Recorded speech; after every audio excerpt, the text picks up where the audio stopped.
So Creed 3 is said to absolutely smash Ant-Man and the Wasp Quantumania this weekend.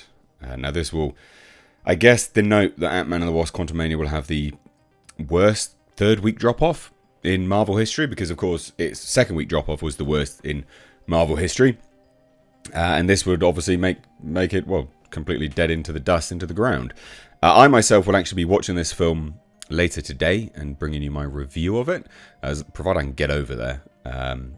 Cinema's a little bit of a far journey from me, but I've quietly anticipated this film. I'm a little bit perturbed by Sylvester Stallone being pushed out of the franchise. I don't think he should have been pushed out of the franchise in any way, shape or form. I think you lose a lot of, I don't know, fan interest by doing that. It's just a bit underhanded. He's a legend in and unto his own, and he established this as a franchise as well. It was part of... He was the entry point to this being a success. No one would have watched this otherwise.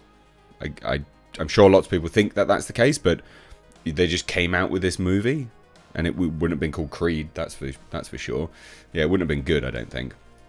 So, yeah, let's dive into this today. This is just an interesting report based on what the box office is projecting. This is a little bit old, and mark my words, this will still hold true.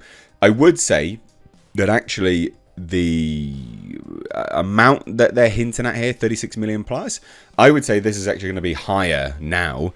And the reason why I say that is the reviews have started to come out. It's certified fresh on Rotten Tomatoes, but it's not just that. There's feedback on Twitter. Just normies have been to see it. They've managed to see it yesterday, for instance, in the States. And the general feedback is very good. People like this film. So I think this will do really well. And there's nothing really else out. There's 65 being released next week. And this month's huge for movies. So 65 next week. Week after that, Shazam. Week after that, I think, is John Wick. Then the week after that is Dungeons and Dragons, or vice versa. Swap over.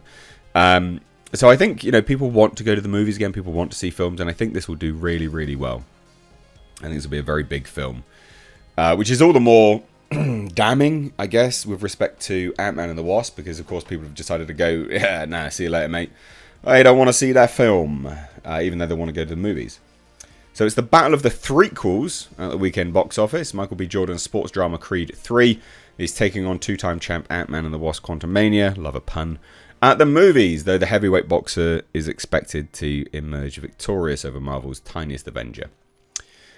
Who'd have thought that if not last year, people would have thought it last year, around the time of Endgame, people were like, Creed, the third Creed is going to beat out a Marvel film. People would be like, you're high, shut up. What are you talking about?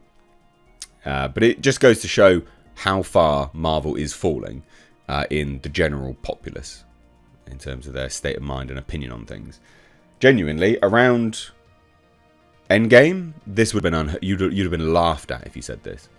So Creed 3, which Jordan directed in his feature filmmaking debut, is projected to earn a trilogy best of $36 million to $40 million. I would say $40 million is probably going to be its... I reckon it'll probably top end there. That's in North American anyway. Domestic, as they call it. I think 40 million is probably bang on. I'd say that's probably about right. Just because the feedback has been really, really good. And I don't see why not.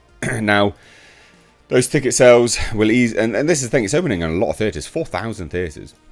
Those ticket sales will easily be enough to defeat Disney's superhero tentpole Ant-Man 3, which looks to add 16 million. Jesus.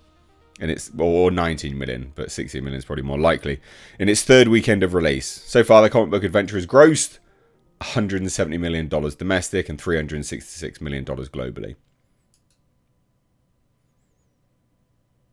This will lose hundreds of millions of dollars.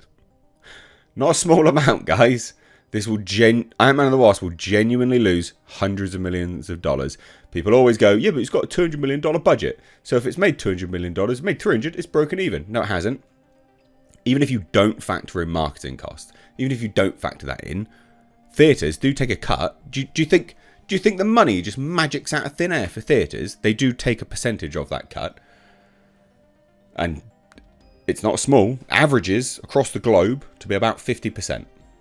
You can sort of average it out about 50%, especially when you take it into China into account, which they are here. So, yeah, that's without marketing taken into account. So, yeah, it's a bomb. This will lose hundreds of millions of dollars now. What a weird advert that was. Anyway, so come Sunday, the third Creed installment needs to leave the ring within those tracking expectations to notch the best start in the spin-off franchise. The original Creed, which relaunched the decades-old Rocky film series in 2015, debuted to $29.6 million. That's pretty good in 2015. While its 2018 sequel, Creed 2, opened to $35.5 million. With a $75 million price tag, MGM's newest entry is the most expensive film in the trilogy. That will be the actors on there, I think, in fairness. His predecessors cost $35 million and $50.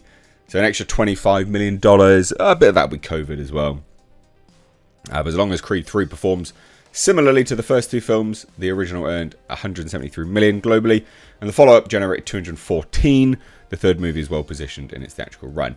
I think it'll do reasonably well, but again, March is chock-a-block full of movies, which I'm really looking forward to. Every single Friday, I'm going to the cinema, and I'm really looking forward to it. So critics and audiences have embraced all the Creed films in which Jordan plays Adonis Creed, son of boxing legends Apollo Creed. The latest installment, which has again scored stellar reviews, picks up as Adonis tends to his career and family life, but when his childhood pal and former boxing prodigy with Jonathan Majors resurfaces after serving a long prison sentence, the former friends put their futures on the line to face off in the ring. So there you have it. I think this is a shame, like I said, because Sylvester Stallone's not involved, and that is a massive shame. It's a huge shame. I don't really care about Operation Fortune by Guy Ritchie. I think Guy Ritchie's good, but I didn't really care about this film. So this will be interesting to see what happens with this. Variety's chief film critic. This is what I mean. Everyone really likes it. Keeps the bar high. It's not just critics, by the way. I'm not just quoting critics. People, just normies that have seen it, really like this film. Genuinely like this film. So yeah, interesting. This is just about Guy Ritchie's film. So there you have it, ladies and gents. What do you think? Again, this will signify hundreds of millions of dollars lost for Ant-Man and the Wasp and Marvel. And that's what you get when you hire Rick and Morty writers. That's the writer is a Rick and Morty writer. Bad times. Anyway, love to hear your thoughts. Apollo Creed, Adonis Creed. I'm looking forward to it. I'll go watch it and give you my review. Probably be a pretty quick one, to be fair. Was it good? Yeah. Anyway, cheers guys. Take care.